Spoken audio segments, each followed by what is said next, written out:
Freemasonry is a secret fraternal order that has existed for hundreds, arguably thousands of years, and is now operating in most every country in the world.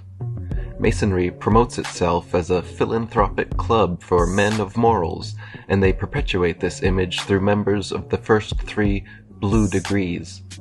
97% of all Masons fall into this category, and they are often upstanding citizens, pillars of the community who truly are charitable and benevolent. However, the higher degrees, the inner circle of world Freemasonry, use the society's worldwide influence to advance their control. Acharya S. wrote, "Although the Brotherhood of Masonry appears to be relatively new, it is in reality the oldest continuous network on the planet, dating back many thousands of years, beginning when stones were first dressed. Masonry today has a generally sinister reputation because the people suspect that this powerful brotherhood has been manipulating and exploiting them. However, the average Mason has never been in the know and is therefore merely a member of a social club. Nevertheless, the higher-ups have indeed had their hand in creation on this planet on a large scale for a long time. The Masons are there, perpetually hidden behind the scenes, leaving clues to their existence as a brotherhood, some of which are evident yet still not seen. For example, the biblical Nimrod, the king who built the Tower of Babel, is considered the first Mason."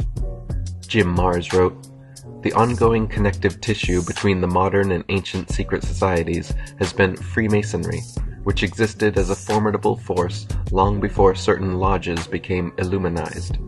During the late Middle Ages, when any opposition to the Holy Roman Universal Catholic Church was forced deep underground, among the only organized groups able to move freely throughout Europe were the guilds of stonemasons, who maintained meeting halls, or lodges, in every major city.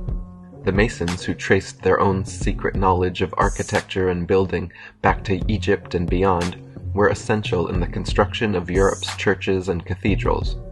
They were the direct descendants of early guilds of Masons which existed both in Egypt and Greece, and utilized esoteric construction techniques in their craft.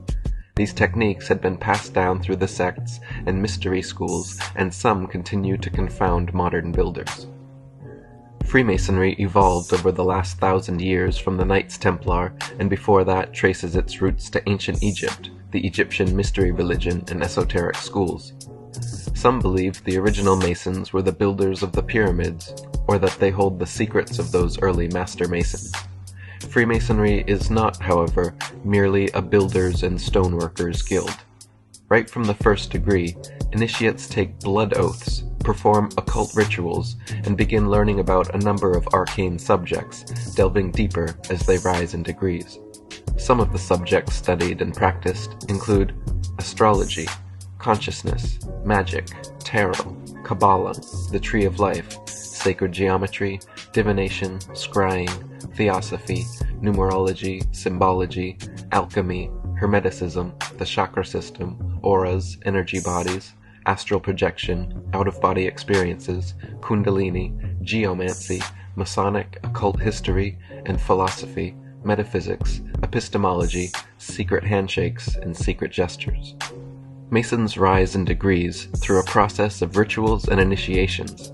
They read books like Machiavelli's The Prince and Albert Pike's Morals and Dogma, then write essays detailing whether they agree philosophically with people like Pike, Hegel, Machiavelli, and others. These essays are then sent to the headquarters of International Freemasonry and reviewed by top-level Masons. If the initiate agrees that the few should control the many and that secret society rule is virtuous, etc., then he is congratulated and promoted through higher degrees. If the initiate disagrees that the few should control the many and holds a genuinely moral position, then he is congratulated and promoted within his existing branch, never to rise above the blue degrees. Every Mason will disagree with this, however, because most Blue Lodge Masons genuinely do not know, and high-ranking Masons are sworn to secrecy. Commander of the Supreme Council of the 33rd Degree and Supreme Pontiff of Universal Freemasonry, Albert Pike, wrote in his Morals and Dogma, "The blue degrees are but the outer court or portico of the temple. Parts of the symbols are displayed there to the initiate, but he is intentionally misled by false interpretations. It is not intended that he shall understand them, but it is intended that he shall imagine that he understands them. Their true implication is reserved for the adepts, the princes of Masonry. 33rd degree Masonic historian Manly P. Hall wrote, "Freemasonry is a fraternity within a fraternity, an outer organization concealing an inner brotherhood of the elect. It is necessary to establish the existence of these two separate yet interdependent orders, the one visible and the other invisible. The visible society is a splendid camaraderie of free and accepted men enjoined to devote themselves to ethical, educational, fraternal, patriotic, and humanitarian concerns. The invisible society is a secret and most august fraternity whose members are dedicated to the service of a mysterious arcanum arcandrum, a sacred secret. Those brethren who have essayed to write the history of their craft have not included in their disquisitions, a formal discourse or treatise, the story of that truly secret inner society, which is to the body Freemasonic what the heart is to the body human. In each generation, only a few are accepted into the inner sanctuary of the work. The great initiate philosophers of Freemasonry are masters of that secret doctrine, which forms the invisible foundation of every great theological and rational institution. The process from a 1st to 33rd degree Freemason may take 10, 20, 30 or more years, but is not based on time. The way initiates rise degrees is through invitation by members of a higher degree. This is the nature of all secret societies. The only way to get ahead is by appeasing those ahead of you. It is through this bootlicking pyramid structure that the few bloodline elite at the top control the many at the bottom. Then, by issuing lords, knights, and vassals of various degrees along the way to do their bidding, the royals essentially control all facets of this worldwide brotherhood. Manly P. Hall wrote, "The initiated brother realizes that his so-called symbols and rituals are merely blinds fabricated by the wise to perpetuate ideas incomprehensible to the average individual. He also realizes that few Masons of today know or appreciate the mystic meaning concealed within these rituals." Jim Mars wrote, "The invitation-only 33rd degree is the highest publicly known degree. The vast majority of members look upon their affiliation with Freemasonry as little different from joining the Lions Club, the Optimists, or the Chamber of Commerce. And from their standpoint, this is true. Even Masonic literature makes clear that only those initiates who progress beyond 33rd degree status are educated in the group's true goals and secrets. This hierarchy is readily admitted by Masonic authors. There has always existed an external, elementary, popular doctrine which has served for the institution of the masses who are insufficiently prepared for deeper teaching," wrote Mason Wilmshurst. There has been an interior, advanced doctrine, a more secret knowledge, which has been reserved for riper minds, and into which only proficient and properly prepared candidates who voluntarily sought to participate in it were initiated. The highest known formal degree of Masonry is the 33rd degree. This title has been held by many world leaders and important names in modern history. The following U.S. presidents were known to be Masons, many of them 33rd degree: Washington, Jefferson, Madison, Monroe, Jackson, Polk, Buchanan, Johnson, Garfield, McKinley, Roosevelt, Taft, Harding, Roosevelt, Truman, Ford, Carter, Reagan, Clinton, both Bushes, and Obama. All the following people were also Masons, most of them 33rd degree: Buzz Aldrin, John Glenn, Yasser Arafat, Tony Blair, John Wilkes Booth, James Cameron, Winston Churchill, Walt Disney, Bob Dole, Frederick Engel, Newt Gingrich, Mikhail Gorbachev, Al Gore, Billy Graham, Richard Holbrooke, J. Edgar Hoover, Colonel Mandell House, Saddam Hussein, Burl Ives, Jesse James, Jesse Jackson, Henry Kissinger, Vladimir Lenin, Robert McNamara, Karl Marx, Lord Alfred Milner, Benjamin Netanyahu, Albert Pike, Prince Philip, Colin Powell, Cecil Rhodes, James Rothschild, Charles Taze Russell, Joseph Stalin, Strom Thurmond, Leon Trotsky, Paul Warburg, H.G. Wells, and thousands more. Tex Mars wrote, "When we examine the historical record of the world's most despicable mass murderers and revolutionaries, we find that almost all of them were members of Freemasonry and other secret societies of the Illuminati. Robespierre was a Freemason, Weishaupt was a Freemason, Napoleon was a Freemason, Lenin was a Freemason, Stalin was a Freemason, Truman and Roosevelt were Freemasons, Ariel Sharon is a Freemason, Bill Clinton is a Freemason, Fidel Castro is a Freemason." Traditional history insists that the Revolutionary War was fought over the British monarchy's unjust taxation of America. While this is true on one level, it is also true that the leaders of the American Revolution, the signers of the Constitution and Declaration of Independence, were all descendants of British aristocratic bloodlines, and most of them Freemasons. Manly P. Hall wrote, "Not only were many of the founders of the United States government Masons, but they received aid from a secret and august body existing in Europe which helped them to establish this country for a peculiar and particular purpose known only to the initiated few." David Obeson wrote, "The very struggle for independence seems to have been directed by the Masonic Brotherhood, and some historians insist had even been started by them." Graham Hancock wrote, "Freemasonry was the driving force behind the ideals and tenets of the American Revolution. What is less well known is the fact that there was a very close connection between the French and American Masonic lodges at that time. In those days, Freemasonry in America was regulated by United Grand Lodge in England, which appointed provincial Grand Masters in various regions of the North American continent.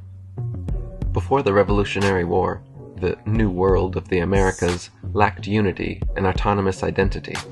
For almost 300 years, there was no military, constitution, or federal government. Then, within 2 short years, the snap of a historical finger, America had Continental Marines, Continental Congress, and the Articles of the Confederation. With the Declaration of Independence, the British colonialists, or Americans, officially separated from the British nationalists. Freemason and bloodline General George Washington became first president of the now United States of America, and royal rule of America switched from overt to covert. Royal and secret society rule had not changed, only the perception of governance changed, while the same DNA stayed in office. Instead of peasants well aware of their plight, knowing the monarchs and emperors oppressing them, we became peasants who actually believed we were born into a free and open system. Jim Mars wrote, "Freemasonry, the oldest and most powerful secret society in the history of the world, had planted firm roots in early-day America and even played a significant role in the American Revolution. It played an even greater role in the subsequent French Revolution, which initially was greeted with great joy and approval in the United States. The number of Masonic lodges grew and membership increased. By 1826, it was estimated that Masons in the United States numbered nearly 50,000, mostly educated and professional men. But in that year, one Mason broke ranks. It became known that a Captain William Morgan of Batavia, New York, was planning to publish a book revealing the secret symbols, handshakes, oaths, and purposes of the Freemasons. Morgan, a 30-year member of the order, wrote, "The bane of our civil institutions is to be found in Masonry, already powerful and daily becoming more so. I owe my country an exposure of its dangers." Before the book could be printed, Morgan and his publisher were kidnapped in Batavia. Irate friends and neighbors pursued the kidnappers and managed to rescue the publisher, but Morgan was not so fortunate. He was never seen again. Years later, a Mason named Henry L. Valance confided to his doctor as he lay dying that he and 2 other Masons had dropped Morgan into the Niagara River. Valance said since that night he had suffered from a guilty conscience, the mark of Cain, and sought absolution for his sin. If you listen to Hollywood's Masonic adventure movie National Treasure, then 6 of the founding fathers were Freemasons. If you read various Masonic websites, they tend to admit 9 to 13 were Masons. But the truth is that the majority of the founding fathers were high-ranking Masons.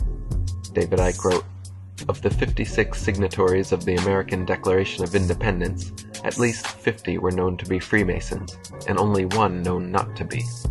Ralph Epperson wrote, "The Supreme Council of the 33rd degree of the Scottish Rite of Freemasonry has told the student that 13 of 39 original signers of the Constitution were Masons.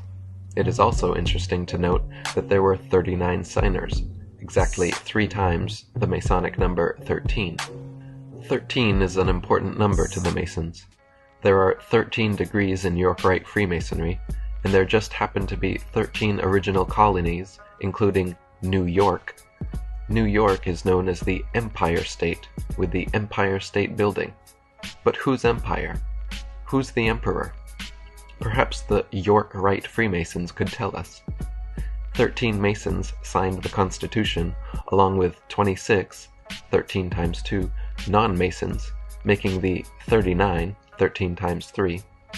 There also just happens to be 39 members of the Rockefellers' Bilderberg Inner Circle, and 39 floors in Rockefeller's United Nations building. The majority of the U.S. founding fathers, the Senate, and the presidents have been Freemasons, but those who were not usually had nothing good to say about the organization. President John Quincy Adams wrote, "I do consciously and sincerely believe that the order of Freemasonry, if not the greatest, is one of the greatest moral and political evils under which the Union is now laboring, a conspiracy of the few against the equal rights of the many. Masonry ought forever to be abolished. It is wrong, essentially wrong, a seed of evil, which can never produce any good." President Millard Fillmore wrote, "The Masonic fraternity tramples upon our rights, defeats the administration of justice, and bids defiance to every government which it cannot control." President Ulysses S. Grant said, "All secret oath-bound political parties are dangerous to any nation, no matter how pure or how patriotic the motives and principles which first bring them together." Supreme Court Chief Justice John Marshall said, "The institution of Masonry ought to be abandoned as one capable of much evil, and incapable of producing any good which might not be effected by safe and open means." And Reverend John G. Stevens wrote, "Masonry was a state within a state, and that one day Masons would overthrow the democratic government of the United States and would crown one of their grand kings as ruler of this nation."